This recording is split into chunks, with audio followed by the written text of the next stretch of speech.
Allah. Allah. Cuma kan kadang-kadang namanya manusia ada al-hawa, ada kehendak-kehendak biologis pada diri kita, dan tidak dari kita, dari samping kita. Yang istri dari suaminya, yang suami dari istrinya. Nah, kalau tidak ya dari anak-anak. Itu. Makanya innama amwalukum wa auladukum fitnah. Itu. Sesungguhnya harta kamu, anak-anak keturunanmu itu adalah fitnah, ujian. Itu. Karena itu menjadi penting sedapat mungkin kita ajak anak-anak kita juga bertasawuf, berzikir. Itu la ilaha illallah, la ilaha illallah, la ilaha illallah, la ilaha illallah, la ilaha illallah, la ilaha illallah, la ilaha illallah, la ilaha illallah, la ilaha illallah, la ilaha illallah, la ilaha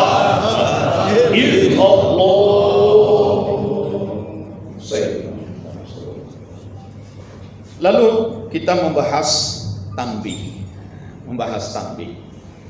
Ketika tanbih dibaca tadi, yang saya cermati, ya kita kan sudah sering dengar baca tanbih.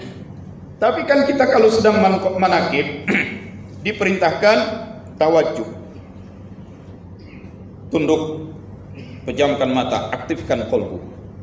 Ingat ke Allah, zikir Allah, Allah, Allah, Allah, Allah, Allah, Allah, Allah, Allah. Nah, jadi tanbih sering kita baca. Tapi dengan kita membuka antena parabola di dalam qalbu kita, nyambung ke super satelit. Super satelitnya itu kan aras Allah. Jos. Maka tanbih yang sering kita dengar itu maknanya bagi kita bisa berbeda-beda pada kesempatan yang berbeda. Nah, yang tadi yang tertangkap,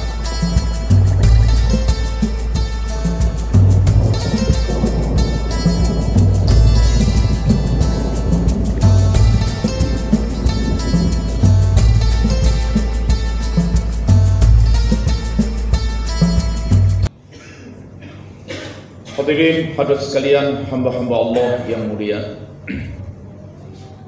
Dengan kesadaran ketasawufan kita yang selalu kita gelorakan di dalam jiwa kita, di dalam roh kita, la ilaha illallah, tiada ilah, tiada yang dituju, tiada yang dipentingkan, tiada yang didamba, tiada yang diharap, tiada yang jadikan tempat bergantung, tiada yang ditaati, tiada yang diladeni, tiada yang dilayani, tiada yang diperturutkan, tiada yang diprioritaskan, tiada yang disegala-galakan, illallah, kecuali Allah. Tiada kecuali Allah. Termasuk yang ditiadakan adalah diri kita sendiri. Maka kita tidak mementingkan diri kita lagi, maka kita tidak selalu mengutamakan, memprioritaskan diri kita, maka kita tidak selalu memperturutkan kehendak-kehendak dan dorongan-dorongan kita. Itu yang disebut kita menolkan diri, menzerokan diri. Karena sesungguhnya diri kita ini ada karena diadakan oleh Allah.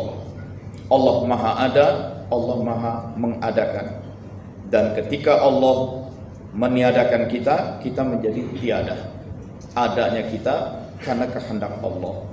Kalau Allah berkehendak kita tiada, maka kita menjadi tidak ada. Jadi bagaimana kita mengaku diri kita ini ada? Yang ada dan maha mengadakan adalah Allah. Karena itu tidak usah terlalu pusing dengan urusan diri kita sendiri. Tidak usah terlalu risau dengan apapun keadaan kita. Karena persoalan-persoalan dikendalikan, ditentukan oleh Allah. Itu serahkan kepada Allah, tawakal, berwakil kepada Allah. Ketika kita serahkan kepada Allah, maka Allah akan selesaikan urusan kita. Tetapi kalau kita tidak bertawakal, kita mau selesaikan sendiri, mau urus sendiri, mau dapatkan sendiri, mau kerjakan sendiri, mau meraih sendiri, kita mengandalkan diri kita, kemauan kita, pinternya kita, akhirnya kita terseret oleh masalah itu sendiri. Karena Allah kemudian melepaskan diri dari kita. Kamu nggak mau melibatkan aku, nggak mau menyerahkan aku, kamu mau urus sendiri, mau selesai sendiri, ya uruslah urusanmu sendiri. Kita dibiarkan. Bahasa yang sering kita dengar, kita di istidraj. Nah, urus deh sendiri, kerjain deh sendiri, kejarlah sendiri, upayakanlah sendiri. Sampai di mana kamu itu? Mentok nggak nanti? Nah itu. Nah insya Allah kita semua orang-orang yang sudah pernah mengalami mentok. Nah, karena mentok akhirnya kita jadi sebenarnya mentoknya kita itu bukan karena jahatnya Allah. Kita dibikin mentok supaya akhirnya kita jadi ingat Allah. Allah. Cuma kan kadang-kadang namanya manusia ada al-hawa, ada kehendak-kehendak biologis pada diri kita, dan tidak dari kita, dari samping kita. Yang istri dari suaminya, yang suami dari istrinya. Nah, kalau tidak ya dari anak-anak. Itu makanya innama amwalukum wa auladukum fitnah. Itu sesungguhnya harta kamu, anak-anak keturunanmu itu adalah fitnah, ujian. Itu karena itu menjadi penting sedapat mungkin kita ajak anak-anak kita juga bertasawuf, berzikir. Itu la ilaha illallah, la ilaha illallah, la ilaha illallah, la ilaha illallah, la ilaha illallah, la ilaha illallah, la ilaha illallah, la ilaha illallah, la ilaha illallah, la ilaha illallah, la ilaha illallah.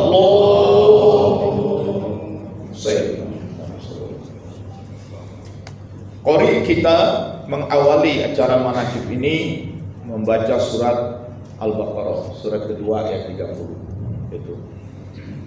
Di ayat itu 30 dan selanjutnya ditegaskan Allah mengumpulkan para malaikat, inni ja'ilun fil ardi khalifah. Aku akan menjadikan di bumi ini ada khalifah. Kita sudah sama tahu istilah khalifah itu tergantung penempatan dalam kalimat. Kalau dikaitkan dengan pribadi, dengan subjek, dengan individu yang lebih tinggi, yang lebih dominan, yang lebih mulia, lebih menentukan, maka khalifah itu artinya wakil. Khalifah itu artinya pelanjut, penerus. Khalifah artinya pemegang mandat. Abu Bakar As-Siddiq adalah khalifatul Rasul. Rasul lebih tinggi. Abu Bakar As-Siddiq itu artinya pelanjut, penerus, pemegang mandat, pemegang wasiat. Itu arti khalifah. Tetapi ketika istilah khalifah dikaitkan dengan objek, dengan sasaran yang lebih rendah, khalifah itu artinya penguasa, pengendali, pemimpin. Nah, itu misalnya bisa kita lihat dalam surat Al-An'am ayat 165. Wa huwallazi ja'alakum khalaifal ardh. Dan dialah yang menjadikan kamu sebagai khalaif, jamaah dari khalifah. Dialah yang menjadikan kamu sebagai khalaif, khalifah bumi. Nah, khalifah bumi itu penguasa, pemimpin, pengendali, pengatur. Tapi kalau terhadap Allah, terhadap Rasulullah, khalifah itu artinya wakil. Jadi biasanya digabung khalifatullah fil ard, wakil Allah untuk memimpin bumi. Apa yang dibaca oleh qori kita tadi itu sesuatu yang sangat mendasar, mengawali alasan atau tujuan kita hadir di muka bumi. Untuk apa kita hadir di muka bumi? Ya lihat saja surat Al-Baqarah itu. Ketika Allah katakan, aku akan menjadikan di bumi ada khalifah, berarti kita ini dihadirkan untuk menjadi khalifah, wakil Allah untuk memimpin kehidupan di muka bumi. Kemudian di ayat-ayat berikutnya, memang malaikat sempat bertanya, kenapa ataj'alu fiha, akankah engkau jadikan di muka bumi ini may yufsidu fiha, orang yang akan berbuat kerusakan di muka bumi, wa yasfikud dima, dan akan menumpahkan darah, wa nahnu nusabbihu bihamdik, dan kamu selalu bertasbih memuji engkau, wa nuqaddisu lak, dan aku selalu mensucikan engkau. Itu pertanyaan malaikat. Kenapa harus ada lagi yang lain? Bukankah sudah ada kami para malaikat yang selalu bertasbih, yang selalu mensucikan engkau? Kenapa harus ada lagi yang lain? Karena yang lain itu bisa menimbulkan kerusakan. Itu. Ya. Saya tidak akan bahas kajian historiknya. Kok sepertinya malaikat udah tahu gitu ya. Nah, itu ada pembahasan lain. Nah, tapi kita mau ke depan aja. Ditanya begitu, Allah mengatakan, inni a'lamu ma la ta'lamun. Aku lebih tahu, aku paling tahu apa yang tidak kamu ketahui. Lalu diciptalah, dihadirkanlah manusia rohaniah yang pertama dihadirkan ke muka bumi, dimasukkan ke dalam basar, ke dalam badan, adalah Adam alaihissalam. Dan dari basar badan yang kedua ditiupkan juga ruh dari alam lahud, yaitu istrinya Hawa, Adam dan Hawa. Kemudian kepada Adam dan Hawa ini Allah berikan sesuatu. Tadi ayatnya dibacakan, wa 'allama Adam al-asma. Allama, Allah 'allama, mengilmui, alima mengetahui, ilmu pengetahuan, 'allama mengilmui. Jadi kepada Adam itu Allah ilmu. Ilmu apa? Al-asma. Asma jama dari ismun, nama. Apa itu nama? Nama-nama. Allah berikan kepada Adam ilmu berupa nama-nama. Nama adalah simbol. Nama adalah ungkapan, istilah. Nama adalah perlambang. Yang penting kan bukan namanya. Kalau nama itu hanya simbol, ungkapan, yang penting adalah apa yang ada di belakang nama, yang ada di balik simbol itu, apa yang ada di dalamnya. Jangan terpaku pada yang permukaan, yang superficial, tapi lihat esensi yang ada di dalam itu. Jadi ini ayat yang sangat modern itu. Karena hidup kita sehari-hari ini adalah hidup yang bergelut dengan simbol-simbol. Itu. Sehari-hari hidup kita adalah hidup yang bergelut dengan simbol-simbol.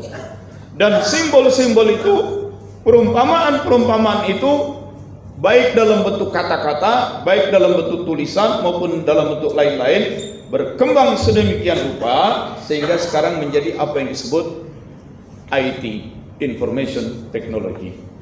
Teknologi informasi itu pada dasarnya teknologi tentang simbol. Itu. Wa 'allama Adam al-asma. Allah mengilmui nama-nama. Justru dengan nama-nama itu kita jadi punya pengetahuan luas. Ya, pengetahuan yang begitu luas. Nah, kemudian setelah Allah berikan ilmu kepada Nabi Adam, Allah menoleh berkata kepada para malaikat, malaikat, sekarang kamu jelaskan, ambiuni bi asma'i haula in kuntum shadiqin. Jelaskan. Malaikat ampun karena memang belum diberikan ilmunya. Subhanak la ilma lana illa ma 'allamtana. Maha suci engkau, kami tidak punya ilmunya kecuali sebatas yang engkau ajarkan kepada kami. ada pelajaran yang menarik dari ayat Quran yang tadi kita dibaca oleh qori kita, ya, bahwa kehadiran kita sebagai khalifah. Kemudian yang kedua, keunggulan yang Allah berikan kepada kita adalah ilmu. Dan dengan ilmu itulah maka yang ketiga, kita dimuliakan. Sehingga malaikat pun usjudu li Adam, sujudlah kalian kepada Adam. Kenapa malaikat disuruh bersujud? Malaikat bilang, akankah engkau jadikan di muka bumi ini ataj'alu fiha may yufsidu fiha wa yasfiku dima wa nahnu nusabbihu bihamdika wa nuqaddisu lak. Kami selalu bertasbih kepada engkau, kami selalu bertahmid memuji engkau, kami selalu mensucikan engkau. Sudah bertasbih, tahmid, mensucikan. Allah bilang, tidak cukup. Kamu tetap harus sujud. Apa kelebihan Adam? Ilmu. Di situ ilmu. Jadi nggak cukup tasbih saja. Itu ilmu. Ya. Ini penting. Karena kadang-kadang ada juga kawan-kawan kita di TKN ini, udahlah yang penting zikir aja. Nggak usah belajar ilmu macam-macam. Gitu. Ilmu bisa menjadi hijab, membuat kamu jadi nggak kenal Allah. Ilmu jadi bikin kamu takabur. Loh, kalau memang tidak belajar ilmu, buat apa guru mursyid kita Abah Hanom menyelenggarakan pendidikan? Mulai dari TK, dari diniyahnya, SD, SMP, SMA, SMK, sampai perguruan tinggi. Buat apa kalau memang ilmu tidak penting? Seorang guru tasawuf menyelenggarakan lembaga pendidikan yang begitu berat. Ilmu tetap penting. Kemudian yang lain yang saya sampaikan, setelah qori membacakan Quran, oh ini ayat tentang kedudukan sebagai khalifah, ini ayat keunggulan manusia ada pada ilmu, ini ayat yang menyebabkan malaikat sujud. Meskipun malaikat sudah bertasbih, bertahmid, tidak cukup tasbih dan tahmid, tetap harus ada ilmu. Nah, itu. Lalu kita membahas tanbih. Ketika tanbih dibaca tadi, yang saya cermati, ya kita kan sudah sering dengar baca tanbih. Tapi kan kita kalau sedang manakib diperintahkan tawajuh. Tunduk, pejamkan mata, aktifkan qalbu. Ingat ke Allah, zikir Allah, Allah, Allah, Allah, Allah, Allah, Allah, Allah, Allah. Nah, jadi tanbih sering kita baca. Tapi dengan kita membuka antena parabola di dalam qalbu kita, nyambung ke super satelit. Super satelitnya itu kan aras Allah. Cus. Maka tanbih yang sering kita dengar itu maknanya bagi kita bisa berbeda-beda pada kesempatan yang berbeda. Nah, yang tadi yang tertangkap, kenapa dalam tanbih itu berulang-ulang Abah Sepuh melalui Abah Hanom menyebut agama dan negara, agama dan negara. Maka selesai tanbih dibaca, saya buka aplikasi TKN News. Sudah punya belum aplikasinya? Ada ya? Saya buka TKN News. Itu. Saya lihat tanbih. Ternyata dalam tanbih itu ada 7 kali Abah Hanom menyebut agama dan negara, agama dan negara, agama dan negara, agama dan negara, agama dan negara, agama dan negara, agama dan negara. Apa ini kaitannya? Negara itu kan organisasi bagaimana kita hidup bersama di muka bumi. Agama itu kan urusan kita dengan Allah. Sampai awaluddin ma'rifatullah. Keberagamaan itu dimulai dengan mengenal Allah. Bernegara itu hidup bersama. Rupanya para guru mursyid kita betul-betul tidak memisahkan hubungan yang vertikal dengan hubungan sosial yang diorganisasikan oleh negara ini. Kita diminta untuk taat. Bagaimana taat agama? Pelajari sumber-sumber agama. Sumber agama yang utama Al-Quran, kemudian sunnah Rasul, ya, kemudian ijma, kemudian kias. Nah, itu kan menjadi sumber hukum. Ya. Bahkan kemudian ketika kita masuk kepada manqobah, Syekh Abdul Qadir Al-Jailani menyampaikan pesan, wahai Ananda, ayah berwasiat, bertakwalah kepada Allah, pegang syarak, pegang syariat, pegang syariah. Mudah-mudahan 2 hari yang akan datang Ustadz Handri dan Ustadz EF akan hadir pada Muntada Sanawi, pertemuan tahunan Dewan Pengawas Syariah yang diselenggarakan oleh Komisi Fatwa MUI. Nah, nanti pulang dari sana beliau-beliau ini akan membawa oleh-oleh tentang syariah yang lebih luas lagi. Dan nanti kita boleh tambah, selain kita ada kursus tasawuf, nanti ada kursus tentang syariah. Kita kaji, misalnya yang paling gampang dari kitab Al-Wajiznya Syekh Wahbah Az-Zuhaili tentang usul fikih itu. Kita bahas kitab itu tentang usul fikih. Ya. Karena itu tentang syariah, dan Syekh Abdul Qadir bilang, bertakwalah kepada Allah, pegang syarak, pegang syariah. Jangan karena tarekat lalu mengabaikan syariah. Itu ya. Jangan karena tarekat mengabaikan syariat, pegang syariat. Bagaimana kita mau taat syariat kalau tidak kita pelajari sumber-sumbernya itu, dan laksanakan dengan sebaik-baiknya, dan pelihara pula batas-batas agama. Ketahuilah bahwa tarekatku dibangun berdasarkan Al-Quran dan Sunnah Rasulullah SAW. Kadang-kadang kalau udah bertarekat, kebanyakan asik zikir, lupa sampai seminggu sama sekali nggak baca Quran, nggak megang Quran. Ya, wow. Ya kan hataman udah baca Quran katanya. Di situ ada Qul A'udzu Falaq, Qul A'udzu Binnas, ada Al-Ikhlas, kan udah baca. Iya, tapi itu kan ngeles bajai namanya. Itu ya. Ya, tiap malam manakib, tapi diri sendiri nggak pegang Quran. Ya kan manakib udah dibacain Quran, Pak. Itu ya. Bacalah Quran. Jangan dari satu Ramadan ke Ramadan nggak pernah khatam Quran. Kemudian yang lain yang menarik, pesan dari Syekh Abdul Qadir ini, hendaknya kamu berjiwa bersih.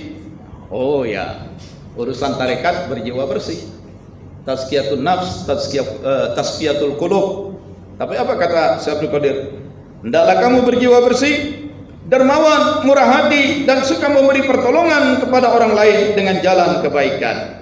Kedermawanan, lagi-lagi hidup sosial, kehidupan sosial. Jadi ibadah kepada Allah, agama, dan kehidupan sosial tidak dipisah. Organisasi kehidupan sosial, organisasinya adalah negara. Taat pada agama, pelajari sumber-sumber agama, syariat. Taat pada negara, pelajari konstitusi. Saya mau tanya, siapa di antara kita yang udah pernah baca Undang-Undang Dasar dari awal sampai akhir? Belum. Waktu sekolah pernah dulu. Ya mudah-mudahan itu juga. Jangan-jangan yang sepanjang sekolah pun nggak pernah baca Undang-Undang Dasar. Undang-Undang Dasar kita udah berubah. Namanya doang UUD 1945. Tapi tahun 2000 sampai tahun 2002 itu sudah 4 kali diubah. Istilahnya amandemen. Amandemen itu menyebabkan undang-undang dasar kita berubah.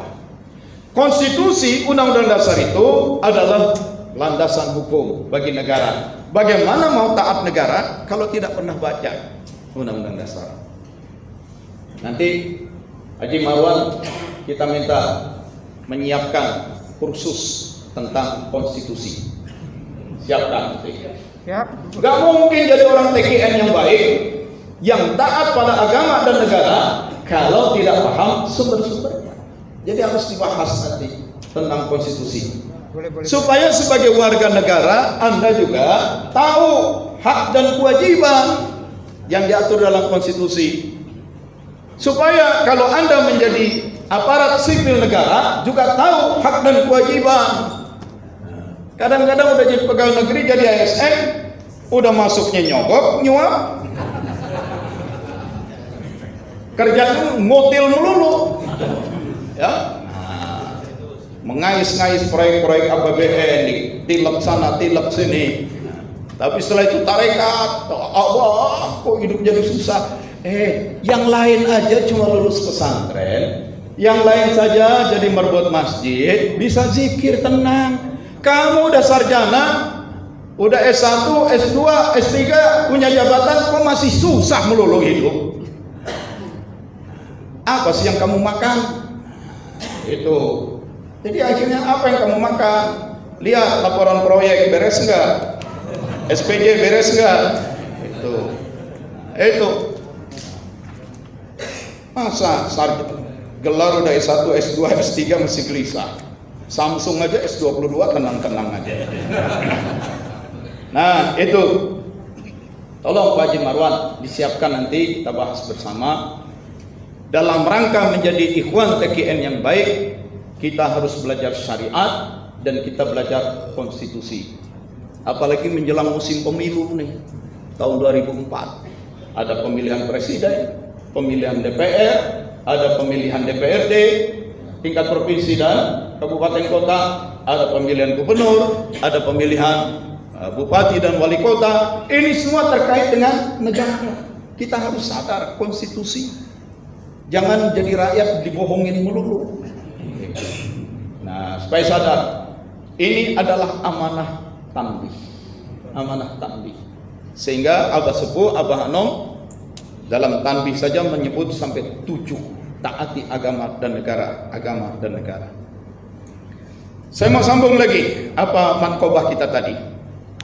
Jadi itu bahkan wasiat dari Syekh Abdul Qadir menjelang beliau wafat. Ya. Pelajari syariat, hidup berjiwa bersih, dermawan, murah hati. Nah, berarti tanggung jawab sosial. Tanggung jawab sosial ini harus kita bangun. Setiap orang punya tanggung jawab sosial. Hidup kita zaman sekarang ini jangan dianggap biasa-biasa saja. Jangan dianggap tidak ada masalah. Listriknya nggak masuk, habis. Habis baterai. Kalau ada orang hidup gimana? Apa kabar? Saya hidup biasa-biasa aja, nggak ada masalah. Kalau dia bilang saya hidup nggak ada masalah, orang itulah masalah.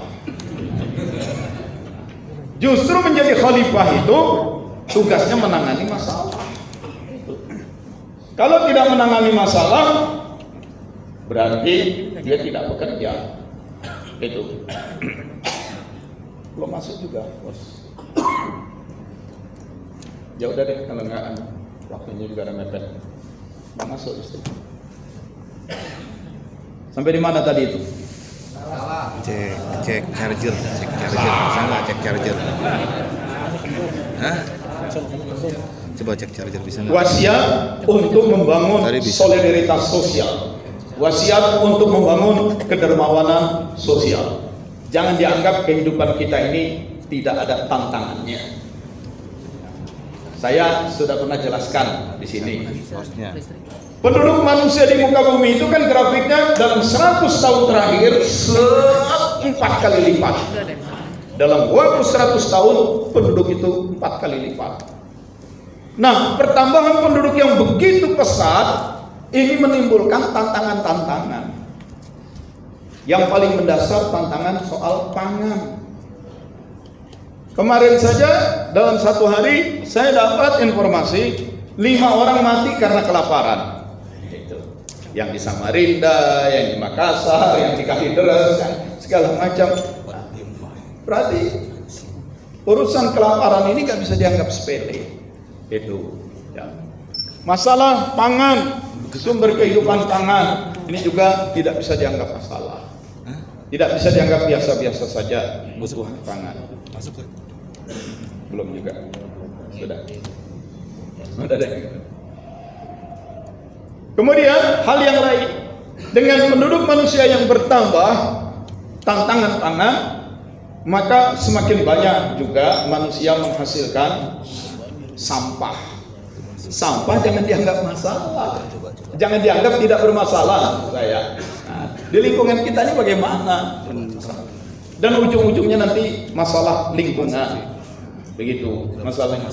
Sampai ini kan sekarang akan berlangsung G20 nih, 20 pemerintahan. Itu yang akan dibahas antara masalah sampah, masalah pangan, dan masalah lingkungan. Ini masalah yang berat.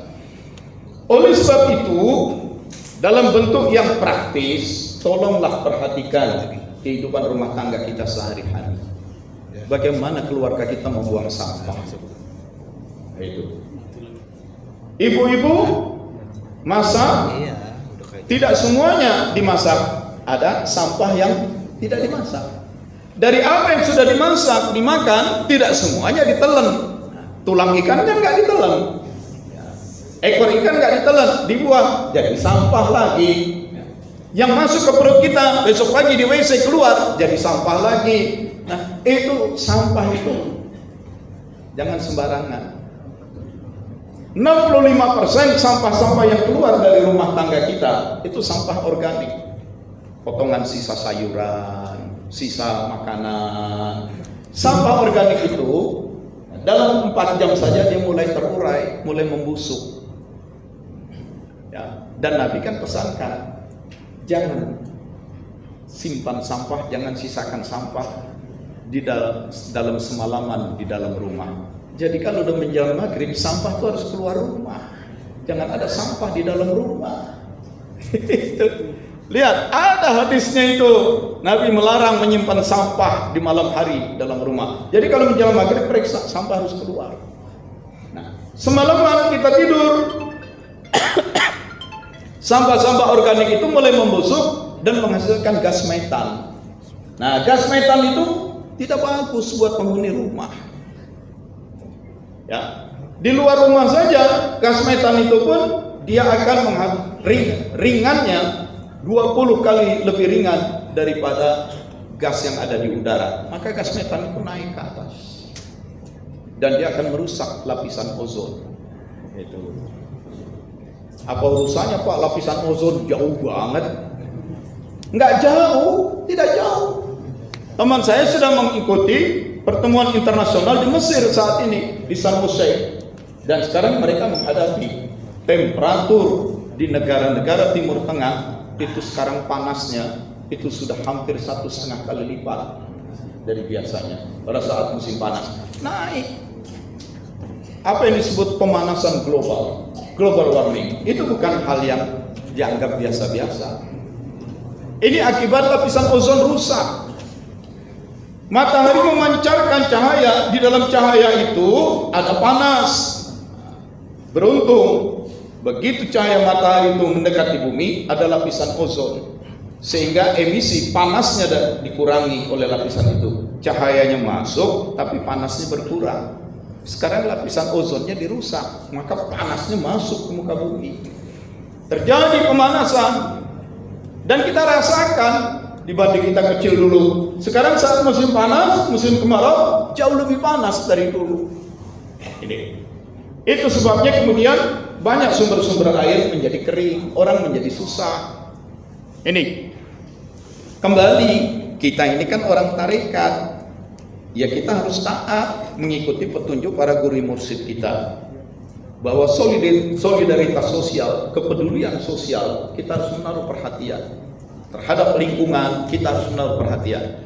Paling sederhana, tolong perhatikan sampah-sampah di rumah kita, tertibkan. Kemudian saya masih baca ini manqobah. Tasawuf itu, kata Syekh Abdul Qadir, tasawuf itu dibangun di atas kerangka landasan yang kokoh pada 8 hal. Nomor 1, kedermawanan. Terima kasih kepada MLS, kelompok menembus langit Suryalaya. Rajin ngumpulin kencelengan. Di rumah-rumah anggotanya ditaruh kaleng tabungan. Ada yang ibu pulang belanja masukin 1.000, masukin 5.000. Tiap menjelang manakib itu dibongkar, dibawa ke sini. Sekarang saja sudah begini penuh. Masjid ini memerlukan perluasan. Dan rencana perluasan itu harus diwujudkan. Ada komunitas MLS yang rajin ngumpulin dari ibu-ibu. Kadang-kadang saya terharu juga lihatnya itu, gambar fotonya. Ibu-ibu kita yang pedagang sayur, yang pedagang-pedagang kecil, tapi dalam satu bulan bisa nyetor 900.000, ada yang 750.000 masjid ini. Itu. Masjid Jogokarian di Yogyakarta itu melakukan penelitian dari tanggal 1 sampai akhir bulan. Tanggal 1 subuh berapa orang yang masuk masjid, dihitung. Nah, dia sholat belakangan gak apa-apa karena dia lagi ada tugas. Subuh sekian orang, zuhur sekian orang, asar sekian orang, terus selama 30 hari. Jadi ketahuan dalam satu bulan berapa orang yang menggunakan masjid itu untuk sholat.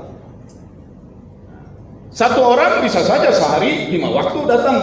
30 hari berarti 150 kali dia datang ke masjid. Ada yang datang ke masjid itu cuma Jumat saja misalnya, atau dia kantor ke situ cuma zuhur asar saja. Pokoknya dihitung. Setelah ketahuan, jadi dalam satu bulan ini misalnya orang yang sholat di masjid itu ada 5.000 orang. Itu 5.000 kali itu masjid dipakai. Ditanya kepada pengurus, dalam satu bulan keluar biaya berapa? Biaya listrik sekian, biaya kebersihan untuk merbuatnya sekian, beli kain pelnya sekian, beli karbonnya sekian, kemudian untuk mengganti filter vacuum cleaner sekian. Pokoknya total semua pembayaran listrik berapa? 500.000 Pak. Itu. Nah, kalau ada 500.000, sementara orang yang sholat di situ sebulan 5.000. 500.000 dibagi 5.000. Berarti tiap orang itu sekali datang sholat dia 100. Kan gitu kan? Berarti 100. Dia keluar biaya 100. Untuk apa 100 itu? Dia masuk ke masjid, dia wudhu. Wudhu airnya dari mana? Kalau dari pump harus bayar pump. Kalau dari listrik harus bayar listriknya. Ya. Kemudian dia sholat. Sholat itu habis sholat, karpetnya disedot pakai vacuum cleaner, dibersihkan, pakai listrik dan segala macam. Jadi sekali dia masuk ke masjid sholat, sebenarnya dia 100 rupiah. Kecil kan? Kecil. Itu. Sehari dia 5 kali sholat di situ, berarti 500. Seminggu 7 hari, 500 kali 7, 3.500. Ngisi kencelengannya sejumat sekali. Ngisi kencelengannya berapa? 1.000. Lalu dia makan masjid itu dibiayai 3.500, ngisi kencelengannya 1.000. Berarti tekor 2.500. Nah, tekornya diambil dari mana? Dari pahalanya. Itu. Jadi hati-hati Anda yang isi kencelengan terlalu sedikit, jangan merasa aman. Nanti di akhirat kelihatan tuh laporan neracanya. Sholat sekian kali, ngisi kencelengannya sekali, padahal biaya pakai sholatnya lah. Itu sejumat dia tekor 2.500. 4 kali Jumatan sebulan 10.000, setahun 10.000 kali 12, 120.000, udah 5 tahun dia di situ. Nah, nanti dikurangin pahalanya.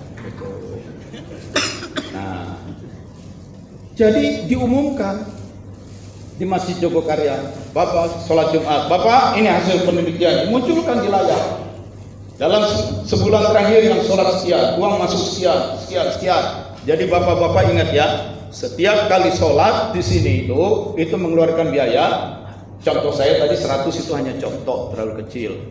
Tapi dari hitungan kita, rata-rata kita setiap kali sholat di sini keluar biaya sekitar 400 rupiah. 400. Nah, jadi kalau bapak ngisi kencelengannya sebulan sekali atau seminggu sekali, itu terlalu sedikit. Oleh sebab itu pahala bapak nanti bakal dipotong. Maka Jumat berikutnya pada ngisi kencelengan lebih banyak. Nggak mau dia pahala sholatnya dipotong tekor. Ketika kencelengannya lebih banyak oleh pengurus masjid, uang kas jadi naik. Adalah salah kalau pengurus masjid tiap kali laporan uang kas sekian puluh juta, sekian ratus juta di bank. Salah. Uang kas masjid dari bulan ke bulan harus saldonya 0. Kalau dia kebanyakan saldonya, dia cuma pinter ngumpulin, dia tidak pinter memanfaatkan. Itu. Jadi kalau sudah sampai di atas 100 juta, itu udah nggak beres itu. Dia harus bikin program. Itu. Kamar mandinya harus direnovasi supaya uang jamaah itu kembali kepada jamaah. Nah, itulah yang dilakukan di Masjid Jogokarya sampai akhirnya mereka sekarang bikin pemetaan. Di masjid itu ada peta besar, jarak 100 meter dari masjid. Ini rumah belum. Yang non muslim kasih warna merah, yang muslim tapi jarak ke masjid kasih warna kuning.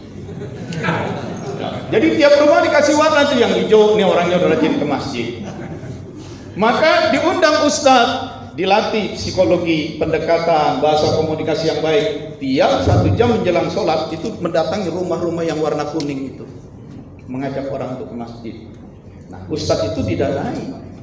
Itu. Nah, ringkas cerita, anak-anak di sekitar Masjid Jogokarya sebelum subuh sudah dibangunkan dan mandi. Berangkat ke masjid, sudah mandi, sudah pakai seragam sekolah. Sholat subuh di masjid, selesai sholat subuh dikasih bimbingan agama, apakah ceramah atau baca Quran. Setelah itu mereka sarapan di masjid, makan pagi di masjid dengan kualitas gizi yang bagus. Selesai makan, mereka berangkat sekolah dari masjid. Itu karena ada uang kas. Nah, orang-orang lihat, anak gua dikasih makan, kasih lagi uang kas lebih banyak lagi. Siapkan parkiran. Anda datang dari Jakarta ke Masjid Jogokarya, sholat Jumat atau sholat bersama, selesai Anda lapor aja, Pak, sepatu saya hilang, diganti. Jangan lagi sepatu, motor hilang diganti. Karena uang kas ada. Tentu supaya nggak jadi ngasih maling begitu banyak, dia disiapkan parkiran yang baik, dikasih CCTV pengawasan yang baik, ada satpam yang baik, gitu. Nah, mudah-mudahan ini bisa kita wujudkan. Pesan dari guru-guru kita, dermawan, tanggung jawab sosial, mengelola negara. Ya. Terima kasih.